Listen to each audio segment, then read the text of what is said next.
Good afternoon. My name is Dr. Clement Nzuka. I would like to talk to you today about the opposite of what I've been talking about all along. I've always been emphasizing the deficiency of the immune system as precipitated by HIV. That has always been my emphasis. Today I want to do the opposite of that. I want us to talk about the recovery of the immune system as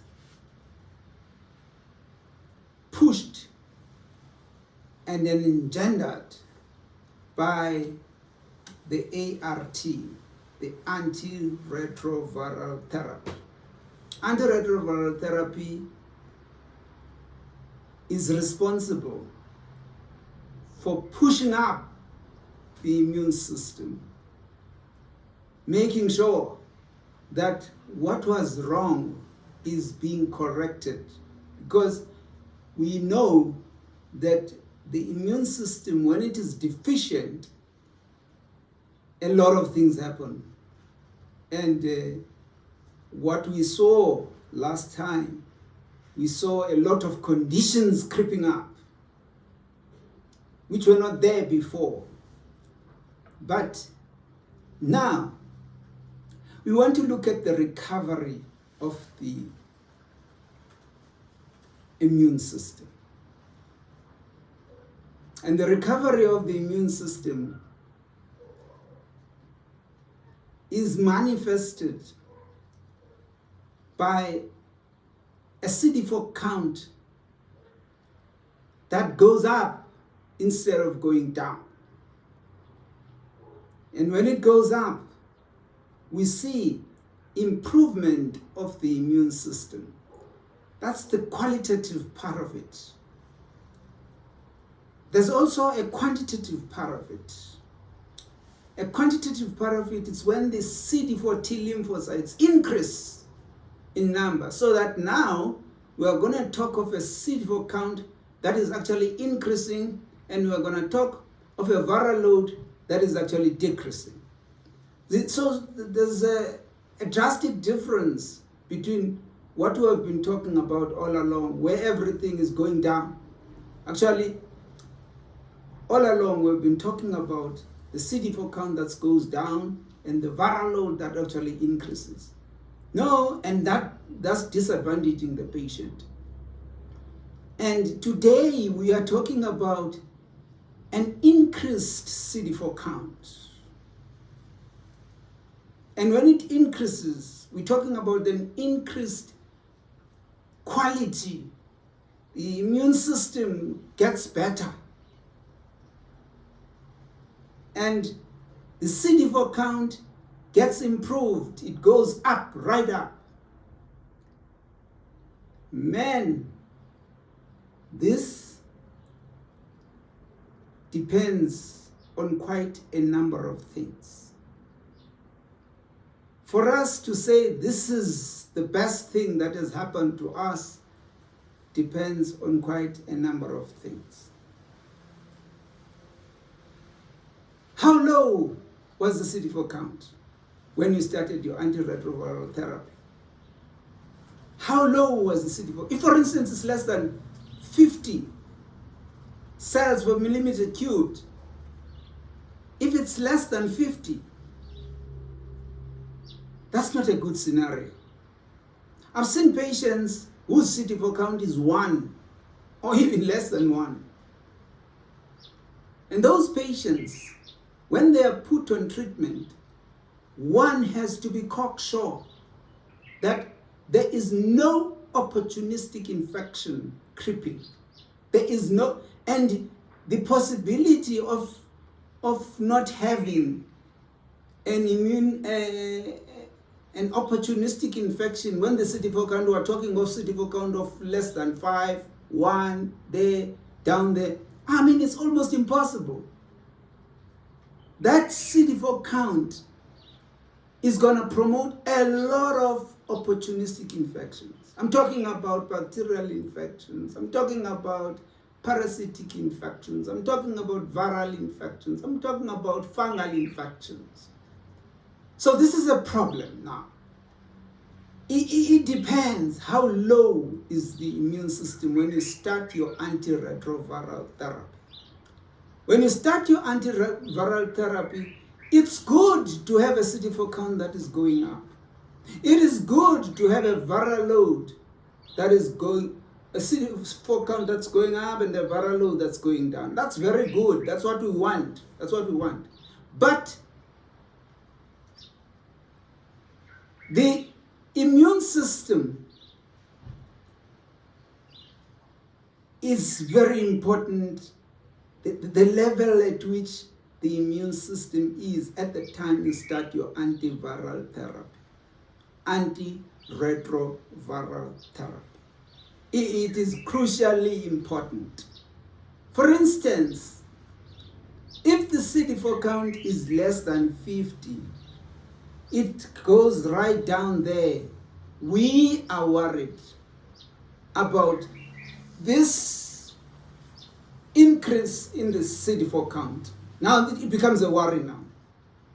When it increases like that, it's going to start activating. Remember I said activation of what? Activation of the immune system. Which immune system? Remember the immune system has got two areas, and it is important to know these two areas. The innate immune system and the adaptive immune system, where antibodies are generated. And that comes after. But the first system that works is the innate immune system, where you have your macrophages being activated by these CD4 T lymphocytes which are going up. And when we say a macrophage is activated, what do we exactly mean? We mean the ease with which there's going to be now a liberation of all the ammunition that the macrophage is having. Which ammunition are we talking about here? We're talking about the cytokines and the chemokines. And that's the ammunition. But this one is target orientated. It goes to a particular pathogen. This is pathogen specific. If, for instance, right in the lung, you have TB, unfortunately so, as an opportunity, it's there. Because the CD4 count was low, and now it's starting to improve. This new CD4 count that is now activating the macrophages. The macrophages are going to go straight for the pathogen. The pathogen, where's the pathogen? The pathogen is in the lung, unfortunately so. If the pathogen is in the lung, all the ammunition of the macrophage will be directed straight to the lung. So what are you telling me? I'm telling you about an array of cytokines going there, a flood of cytokines going to the lung. What are they going to do now? Remember, they are targeting the TB that's actually in the lung. But then the TB is contained in the lung, in the parenchyma of the lung. So the parenchyma of the lung is now going to be grossly damaged by these cytokines and the chemokines. And this is unfortunate. The aim was not to damage the lung tissue. The aim was to go for the pathogen. The pathogen is the disease-causing organism, which is TB, Mycobacterium tuberculosis. It's there. So, but then it is contained by what? By the parenchyma of the lung parenchyma. So now, unfortunately so, the lung parenchyma is going to be damaged, because of the aggression by the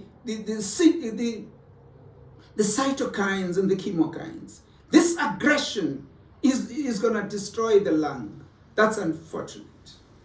So you're going to generate what is known as pneumonitis. This is important. I think I should explain just a little bit. There's a confusion that normally, that is normally existing. With us healthcare workers, we need to make a difference between a pneumonitis and a pneumonia.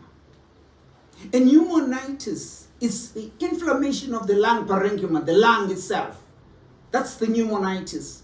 But a pneumonia is something else.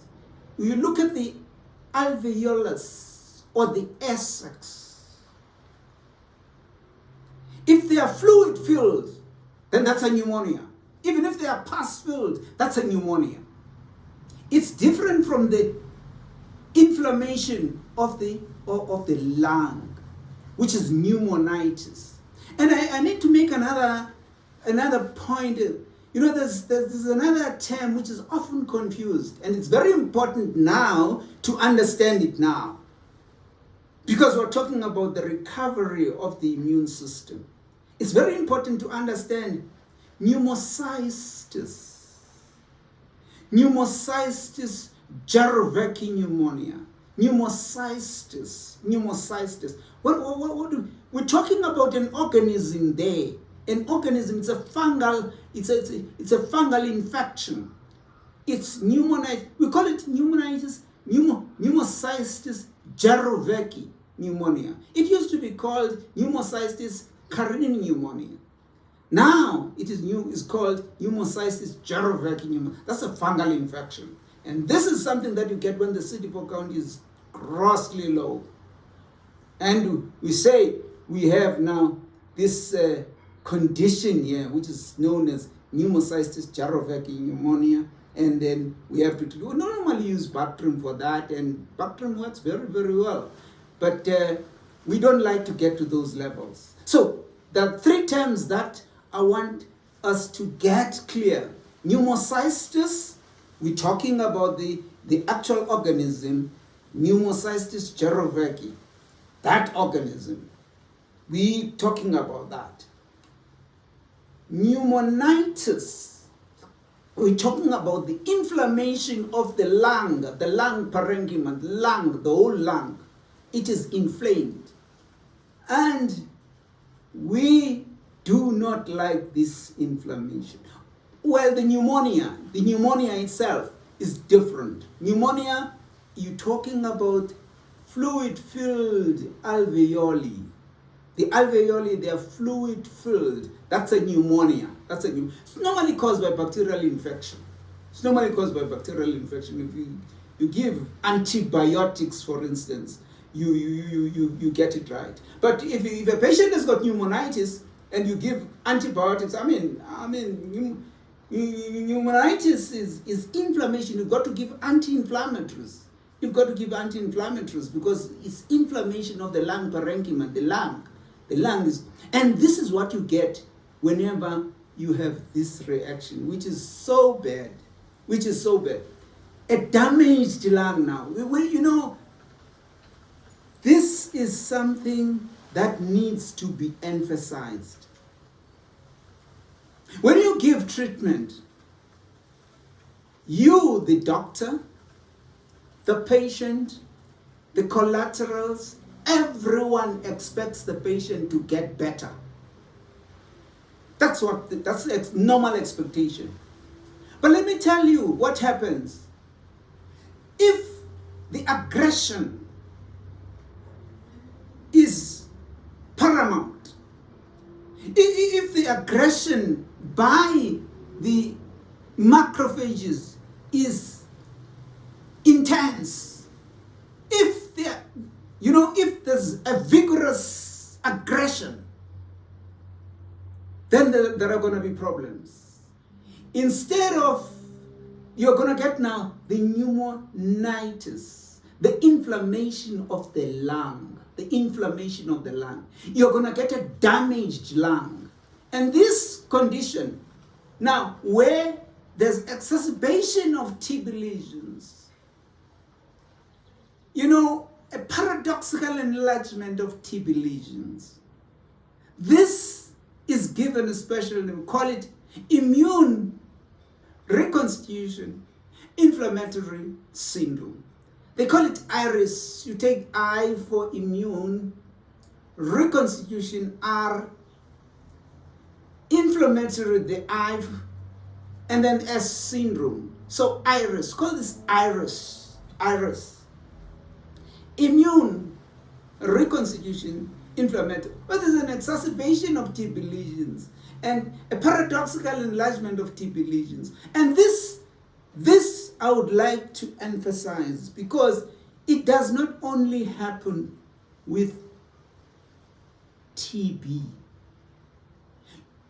No, it doesn't only happen with TB. It will happen, for instance, with cryptococcal antigen. When the patient has got low CD4 count, a patient gets what is known as cryptococcosis. And when the patient has that, this is to try and correct the normal assumption by us healthcare workers. We say, when we talk of IRIS, we are talking of only TB. In other words, the enlargement or the paradoxical enlargement of TB lesions and the exacerbation of TB lesions. No, you get IRIS even with the other organs. Like, for instance, when you get it with the cryptococcosis, you know, cryptococcosis, this is an infection which goes right to the brain. And this is an unfortunate set of circumstances. You are going to get cryptococcal meningitis. And what we normally do, we normally get a cryptococcal antigen. Whenever the CD4 count is less than 100, you know, the labs will normally do a check for cryptococcal antigen. Cryptococcal antigen is suggestive of the probability of an advent of cryptococcal meningitis. And this is a problem, because if the CD4 count was low and then there's this reaction, this IRIS, the IRIS of cryptococcal, it intensifies the meningitis.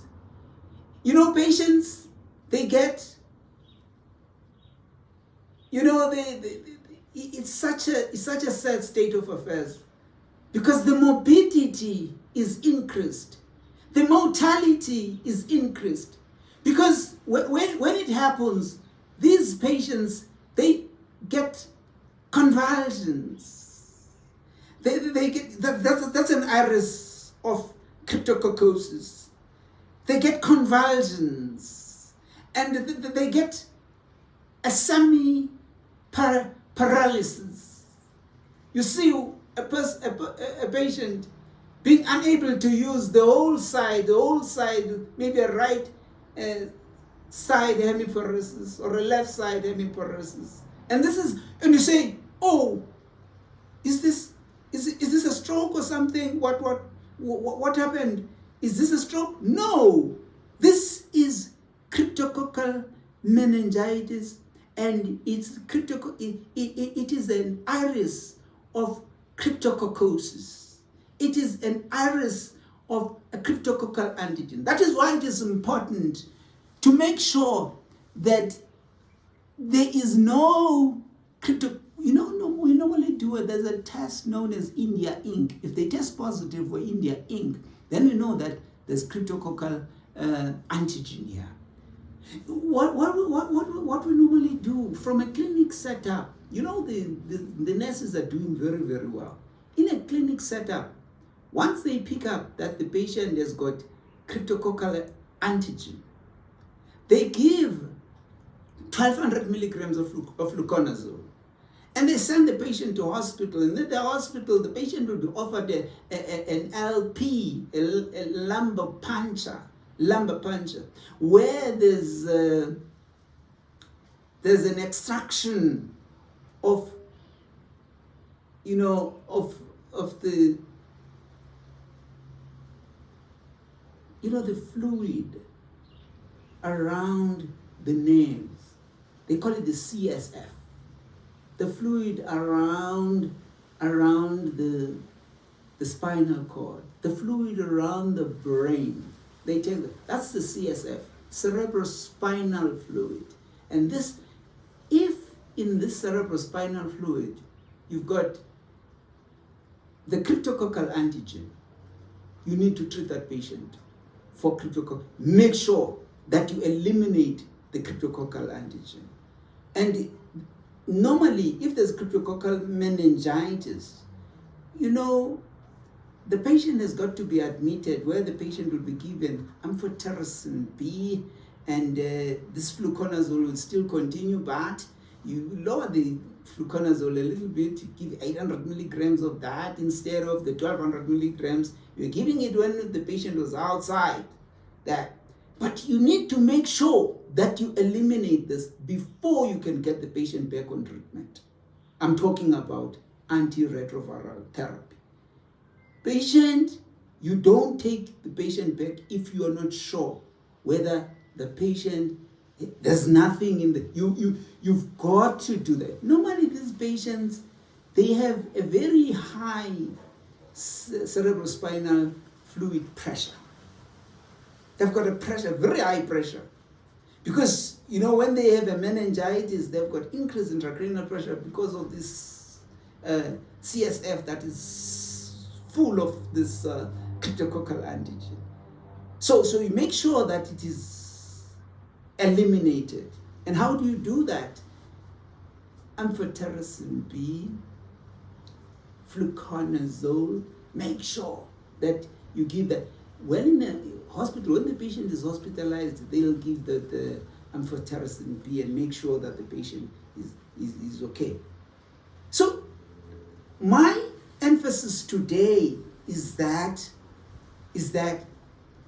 we don't get iris just in TB. We get it, look, this is iris. You get it with cryptococcal antigen. That's actually present in it at high levels, and these patients, there's high morbidity and even there's high mortality. So we need to make sure that we get that, we eliminate, we make sure that we take everything, we treat the patient so well. You giving your fluconazole, giving your amphotericin B, just to make sure that there's no in the CSF or in the cerebrospinal fluid, there is no cryptococcal antigen. You just want to be, and that's the best way actually.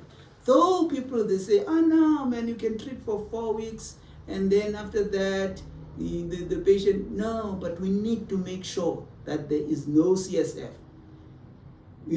Time-wise, you don't know whether you should have given 5 weeks or 6 weeks. No, the best is to do another LP and find out whether the CSF is free of cryptococcal antigen. That's actually very good to know. Men, you will be surprised that this immune reconstitution inflammatory syndrome is not only found in TB, cryptococcal antigen, where there's worsening of meningitis. When there's worsening of meningitis, if there was TB meningitis, it would go worse with the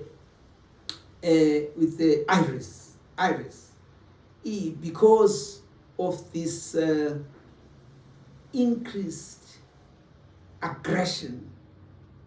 The attack is intense. The increased in the vigorous nature in which the attack goes against the pathogen, because this is pathogen specific. Men, you will be surprised. You will be surprised when I say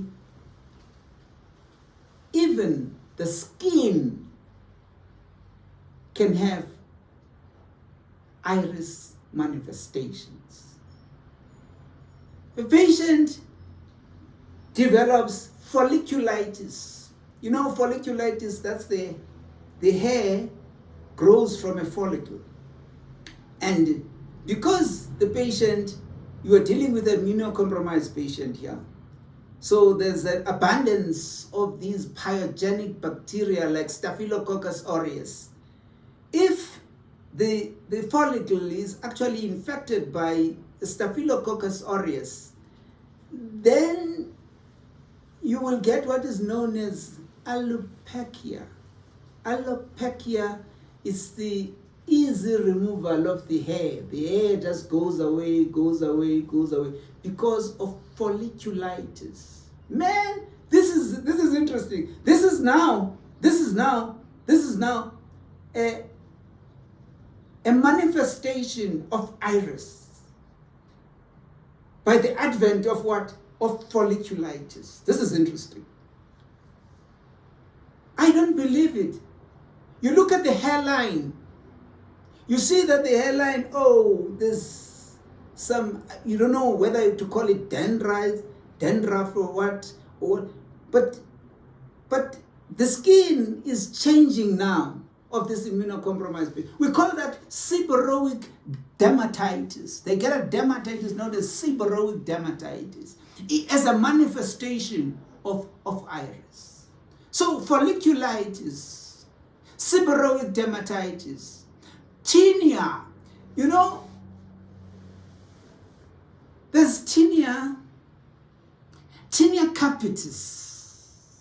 When the head has got all these patches with the tinea patches, we call that the tinea capitis. You know, you look at the body, you get all these patches again, these tinea patches. We call that the tinea corporis. You look at the genital area. The genital area has got, tinea cruris. You look at the feet. You notice that you've got tinea pedis. And these are manifestations. These are skin manifestations of iris, immune reconstitution inflammatory. There's some, eruption. Eruption of warts. Eruption of warts. You suddenly see, when you see warts, you're thinking of Haemophilus papillomavirus. You're thinking of human papillomavirus. Human papillomavirus is the one that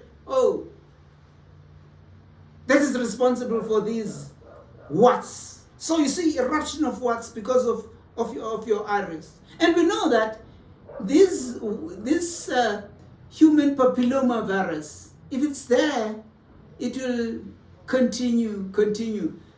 The worry that you have, is this going to end up in cervical or cancer of the cervix? This is a worry now. So when you see the eruption of what you worried now, is the HPV or the human papillomavirus going to push, with a low CD4 count, it will push it towards the cancer of the cervix. This is an unfortunate set of circumstances. And that is why it is important to treat a stable patient. A stable, like once a patient is found to be HIV infected, that patient must be put on treatment. They normally say, test and treat. That is not a misnomer. That is not something to be taken lightly.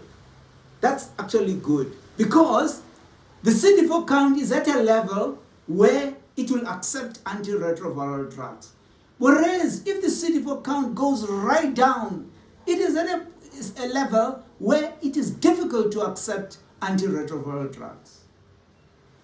I would like to emphasize this, that we don't get iris only in TB, where there's an exacerbation of TB lesions. No, we get it. The skin as well can have iris manifestations. You know, we need to get that straight and be able to say, yes, my lung is inflamed. My lung doesn't have pneumonia, it's inflamed. So this is a pneumonitis. We must be able to say, this is a pneumonia. And pneumonia, when there's fluids in the assex. When there's fluids in the assex, we can even have pus. You know, with the lung, there can be pus in the lung, and it increases during as a manifestation of iris. As a manifestation of iris, you get, it increases tremendously. It increases pus. Because you know that these patients are having pyogenic bacteria like Staphylococcus aureus. So because of that, it increases. Thank you very much. I'm glad that I've spoken to you about this, just to try and emphasize and make sure that people understand that iris is not only a TB phenomenon. You get it in the skin. You get it in the brain, where you have, for instance, cryptococcal meningitis, iris, where the patient just goes, the patient gets a hemiparesis, patient goes into a fit, convulsions. Those are the things to be noted in today's talk. You know that I've learned today that iris can be manifested by skin conditions. The next thing I'll be talking about, you know, it's very severe to think of the oral cavity. In the oral cavity, the palate, you look at the palate when you're examining the oral cavity. In addition to looking at the tongue with all its candidiasis, because of the presence of the albicans, you know, because of the presence of this, you know, you know, inside, you look at the gums, you get an ulcerative gingivitis. You look inside, you see that the membrane inside is full of aphthous ulcers. You look at the oral cavity. The oral cavity is a problem. You look at the palate. The palate has got a bluish black coloration because of Kaposi's sarcoma. Oh no, Kaposi's sarcoma, which is right there, and that one is threatening to go to the lungs. It will go to the lungs, and the patient suddenly has, you know, respiratory, you know, problems. Even in the skin, the bluish, blackish coloration starts on the skin, and you see Kaposi's sarcoma. You see an iris, an increased Kaposi's sarcoma. It's intensified. Kaposi sarcoma, we see something that we've never seen before. I mean, look, number one, Kaposi sarcoma is a malignancy associated with HIV. And it becomes intense now if there's iris. You see this bluish, it gets more and more intense. And you don't want it to go to the lungs, because if it goes to the lungs, the patient will have respiratory distress, and they normally get what is known as hypoxemia, and they get hypoxemia, air hunger, and when they have this air hunger, and this normally precipitates a respiratory failure, and the patient normally demises from that respiratory failure. You must remember that. So we don't want, normally if you refer the patient early to the oncologist for the treatment of this malignancy, that is Kaposi sarcoma, normally you get a better deal than treating it yourself at a primary healthcare level. It's normally a good idea to refer the patient to the oncologist. They are better able to deal with the malignancy than primary healthcare workers. So once you see this bluish black coloration of the skin before the advent of